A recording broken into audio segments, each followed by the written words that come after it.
Hello everyone, good morning. কেমন আছো সবাই? আশা করছি সবাই অনেক ভালো আছো, সুস্থ আছো, আর আমি কিন্তু বেশ ভালো আছি। আজকে আমি আমার এই নতুন ফোনটায় দুদিন ধরে ভ্লগ করছি। নতুন ঠিকই নয়, পুরনো ফোন, তবু আমি যেহেতু কিনেছি তাই আমার কাছে নতুনই। যাই হোক, সেটা হচ্ছে কথা নয়। কথা এই ফোনটায় যখনই আমি ভয়েস দিতে বসছি না, আমার কিছুতেই স্পিকার কানেক্ট করতে পারছি না, যে কারণে আমাকে আজকে একদম র ভয়েস দিতে হচ্ছে। আমি জানি না ব্যাকগ্রাউন্ডে তোমরা কী আওয়াজ শুনতে পাচ্ছ। তো এবার আসি ব্লগে। এই তো সকাল থেকে উঠে ব্লগটা শুরু করলাম। আজকের দিনটা ভীষণ ব্যস্ত, কারণ আজকে আমার একটু কাজে বেরোনোর কথা আছে। এই যে ছোটোখাটো কাজ, ছোটোখাটো মানে কি বলবো, এগুলোই স্বপ্ন পূরণ বলতে পারো। কারণ আমাদের মতো ক্রিয়েটারদের স্বপ্ন তো এটাই যে বড় বড় ব্র্যান্ডের সাথে কাজ করব, তাই নয় কি? তো আজকে যাচ্ছি সেরকম একটা কাজের সন্ধানে।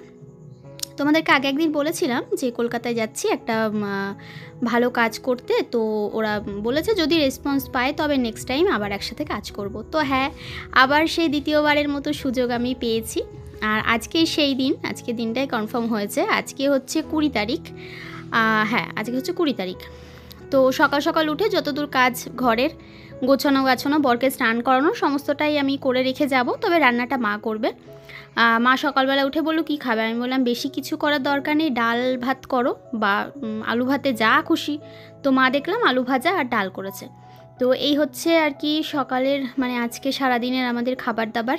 ওটা খেয়েই আমরা চলে যাব। আর আয়ুষ্মিতা এই সবে ঘুম থেকে উঠেছে।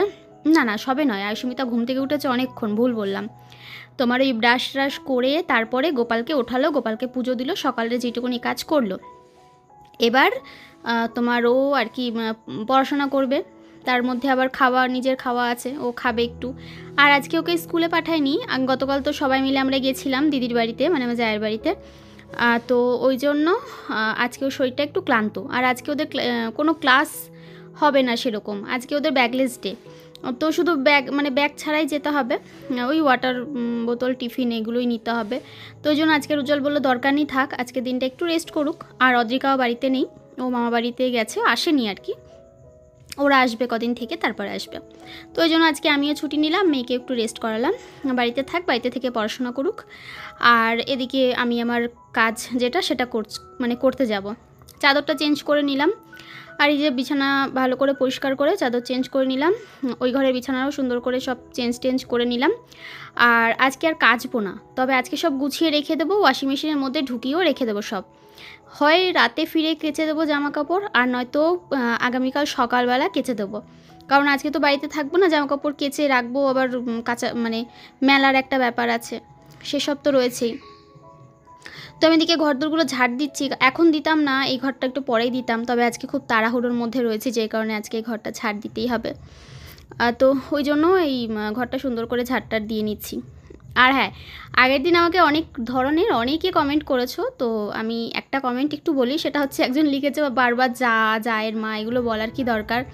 দেখো, আমি যখন যদি বলি না দিদি, হ্যাঁ, বা মাসিমা বা মাইমা, অনেকে বা বোন, এবার অনেকে না প্রশ্ন করে, মানে আগে এরকম যখন বলতাম অনেকে প্রশ্ন করতো বোন কি তোমার নিজের বোন, মাসিমাটা কে, হ্যাঁ, দিদিটা তুমি কাকে বলছো, তোমার ননদদেরকে বলছো না তোমার নিজের দিদিকে বলছো। তো একটু বোঝাতে গেলে না বলতে হয়, কারণ সবাই তখন প্রশ্ন করে। তো যা বলাটা আমার মনে হয় কোনো সমস্যার মধ্যে পড়ে না, কারণ আমাকে তো মানুষকে বোঝাতে গেলে যা বলতেই হবে, তাই না? আর এই সম্পর্কটা তো মানুষেরই তৈরি করা, যা মানে একই বাড়িতে দুই বউ থাকলে তখন তারা যা বলে বা মানে হয়ে যায় আর কি সম্পর্কে। এবার দিদি বোন নাম ধরে ডাকা, যে যা খুশি বলে। আমি তো আমার যাকে দিদি বলে ডাকি, আর দিদি আমাকে নাম ধরে ডাকে, কণিকা বলেই ডাকে। তো এটার তো কোনো সমস্যা নেই। আমি তো বলতে যাই না যে দিদি তুমি আমাকে বোন কেন বলো না, আমাকে বোন বলতেই হবে না, যার যেটা ভালো লাগে সে সেভাবেই ডাকবে, সেইভাবেই তার পরিচয় দেবে, সেটা তাই নয় কি? তো সেগুলো নিয়ে আমার মনে হয় না বলাটাই ভালো। তো আমি শুধুমাত্র তোমাদেরকে বোঝানোর জন্যই এই কথাগুলো বলেছি। পরে কিন্তু এটাও বলেছি যে আমার জায়ের বোন মানে হচ্ছে সে তো আমারও বোন, সে আমিও বোন বলছি, কারণ আমারও নিজেরই ভালো লাগে না বারবার জায়ের বোন বলবো। তো যাই হোক, এদিকে দেখো আমি বরকে স্নান করিয়ে আনলাম। স্নান করিয়ে আমি কিন্তু ঘরের কাজ এদিকে সারছি টুকটুক করে। তো এদিকে ওর গায়ে হাত পা একটু বডি লোশন মাখিয়ে দিলাম, আর এই জানলাটা একটু খুলে দিলাম, কারণ দুদিন ধরে না একটু গরম পড়েছে। তো বললো কণিকা জানলাটা একটু খুলে দাও। তো এই যে জানলাটা খুলে আবার বাইরে কি একটা হচ্ছিল দেখছিলাম, যে দেখো তো কী যেন একটা হচ্ছিল, মনে নেই আমার ঠিক। ও আচ্ছা, বাইরে গাছপালা দেখা যাচ্ছে কিনা সেটাই দেখছিলাম, হাওয়া আসছে কীরকম সেসব দেখছিলাম। তো ওকে ফ্রেশ করিয়ে একদম জামা কাপড় পরিয়ে রেডি করিয়ে দিলাম, আর মেয়ে এদিকে পড়তে বসেছে। তারপরে গিয়ে করলাম একটু চা। এই তো চা করে তারপরে এখন চাটা খেয়ে রেডি হয়ে যাব। আর মাও চা খেয়ে নিয়েছে, এদিকে আমাদের চাটাও নিয়ে নিলাম। চা খেয়ে তারপরে একদম মেপে দুগাল ভাত খেয়েছি, মানে 1 হাতা ভাতের থেকেও কম খেয়েছি। খেতে হয় তাই, নাহলে সারাটা দিনের ব্যাপার, তো ওই জন্য আর কি খেয়ে নিলাম, নাহলে পেটে ব্যথা মাথা ঘোরা শুরু হয়ে যাবে। আর এই তো রেডি হয়ে নিয়েছি। আর এই ড্রেসটার লিঙ্ক অনেকেই চেয়েছো, যে কণিকার ড্রেসটা খুব সুন্দর, মানে 3 পিসটা খুব সুন্দর, লিঙ্ক দিও। আগের দিন যখন পরেছিলাম তো ভাবলাম যে আগের দিন পরেছি, এটা আজকে আবার পরে নিই। তো এটা না আমি কোনো অনলাইন থেকে কিনিনি, এটা আমি অফলাইন থেকে কিনেছি, আমাদের এই লোকাল একটা স্টোর থেকে, পুজোর সময়। তো পুজোর আগেই কিনেছি, না পুজোর আগে নয়, পুজোর পর কিনেছি। তো এটা ওই জন্য এটা এর জন্যই কিনেছিলাম যে যখন কোনো প্রমোশন করতে বা কখন, মানে অনেক সময় হয় না কাজে বেরোই বাইরে, আমার ভিডিওর পারপাসে অনেক কাজে অনেক শ্যুট থাকে, তখন এই মানে এরকম পড়তে পারবো, ওই জন্য কিনেছিলাম। তো আজকে সেই কাজে লেগে গেল, তো ওই জন্যই আর কি তোমাদের জানিয়ে দিলাম যে আমার কাছে কোনো লিঙ্ক নেই, লিঙ্ক থাকলে তোমাদেরকে কেন দেবো না, অবশ্যই দিয়ে দিতাম। তো এই যে আমরা বেরিয়েও পড়েছি। তো দেখো বন্ধুরা, আমরা ফাইনালি পৌঁছে গেছি। আর আজকে আমার কাজ ছিল, তোমরা তো জানোই, তো ওই জন্যই আর কি আসলাম। কি পরিমাণে রোদ উঠেছে গো, এই 2 দিন বেশ গরম লাগছে। অন্যান্য দিন কাজে আসবো না, ওই জন্য কালকেও কাজে বেরিয়েছিলাম, কালকেও গরম ছিল, আজকে গরম। তো দেখো বাড়িটা কি সুন্দর। তো এলাম বলছি কি মামি, তুমি ওখানে বাড়ি না করে এরকম কলকাতার দিকে একটা বাড়ি করতে পারতে, এত সুন্দর একটা বাড়ি। চলো এবার ভেতরে ঢুকবো। এতক্ষণ আমরা ভেতরেই ছিলাম, বাইরে এই মানে বাইরে এসে ঘুরছিলাম, কারণ এখানে পরিবেশটাও সুন্দর, গাছপালা আছে, সবকিছু পুরো মানে সোসাইটি যেরকম হয় গাছপালা সমস্ত কিছু নিয়ে, সেরকম দেখতে ভালো লাগছে। যখন আসি বাইরে একটু ঘুরে ঘুরে দেখি, কিন্তু শহর বলে গ্যাঞ্জাম নেই, শান্ত নিরিবিলি জায়গা। আমি তো উজ্জ্বলকে বাড়ি গিয়ে বলি, জানো উজ্জ্বল, মানে মনেই হয় না যে এটা শহর।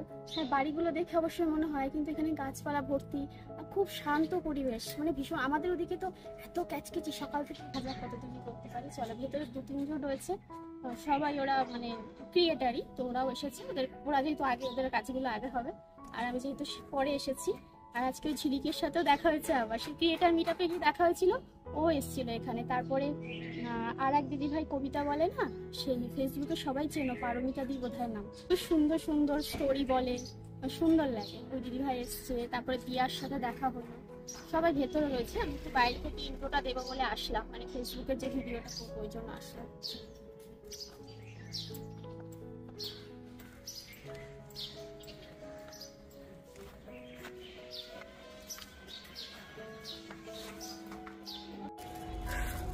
সন্ধ্যা হয়ে গেছে, 6টা প্রায় বাজে, আমাদের এই কাজ সবে শেষ হলো। আয় দেখে পেরো, চলো বাড়ি যাই। এখন ট্রেনে কিরকম ভিড় হবে বলতে পারছি না, আজকে প্রচুর মানে সময় লেগেছে, একটু কিছু করার নেই, কাজ করতে গেলে তো সময় লাগবে। তো দেখো বাড়িতে পৌঁছালাম, এখন বাজে 7:30। আর বাবা কি মাথা যন্ত্রণা ধরেছে, এখনো পর্যন্ত মেকআপ রিমুভ করতে পারিনি, সেরকম কিছুই করে যায়নি, হয়তো দেখেইছো তোমরা। হালকা একটু ফাউন্ডেশন, একটু চোখে যেটুকুনি না দিলে নয়, একটু আইলাইনার, একটু কাজল করে কাজলটাকে স্মাচ করেছি, ব্যাস, একটু লিপস্টিক, এই যা, মানে এই যেটুকুনি। তো আসলাম, এসে এখন এই ফ্রেশ হলাম, মানে একটু চোখ মুখে জল দিয়েছি, হাত পা সব ধুয়েছি, তবে ডিপ ফেসটাকে ডিপ ক্লিনিং করা হয়নি, এটাই যা রাতে শোয়ার আগে করে শোবো। আর আজকে গেছি, আমার ফোনে নেট ফুরিয়ে গেছে, আমি ভিডিও আপলোড করে নিয়ে গেছি, শুধু থাম্বনেল আর টাইটেলটা বসাবো, কিন্তু সেটা আমি করতে পারিনি, কারণ ও পেস্তা, আমি এসেছি না, আমার পিছু পিছু আমার 2 জন ঘুরছে, এক হচ্ছে পেস্তা, এ দেখ ওই যে পেস্তা, আর এক হচ্ছে আমার আর একজন। যাও ঘরে যাও, একটু কফি খাবো। দুটোই পাউচ নিয়ে আসলাম, এই দাম নিয়েছে 10 টাকা করে। আমি তো অবাক, আমি বলছি এতে কোনটুকুনি আছে, হবে 2 কাপ চা, মানে 2 কাপ কফি, বলতে পারছি না। তবে কফির নাম শুনে সদস্য বেড়ে গেছে। কোয়েলকে বললাম বাইরে থেকে এসেছিস, একটু খাবি, বলছে হ্যাঁ। তো তারপরে উজ্জ্বল বলছে আমিও খাবো, মেয়ে বলছে আমিও খাবো, ব্যাস হয়ে গেল। এখন সবাই, তারপরে মাকে তো দেবই, মা আর আমি তো দুজনে তো খাবোই, সেটা তো আর বলতে। তো যাই হোক, চলো কফিটা করে নিই, দুধটা দেবো ওর মধ্যে, আর কফিটা করে একটুখানি খেয়ে নিই, খেয়ে মাথাটা একটু ছাড়ুক, তারপরে আবার তোমার সাথে কথা বলবো, রাতে খাওয়া দাওয়া রয়েছে, ঠিক আছে চলো। এই যে কফি রেডি করলাম, জানি না কেমন খেতে হয়েছে।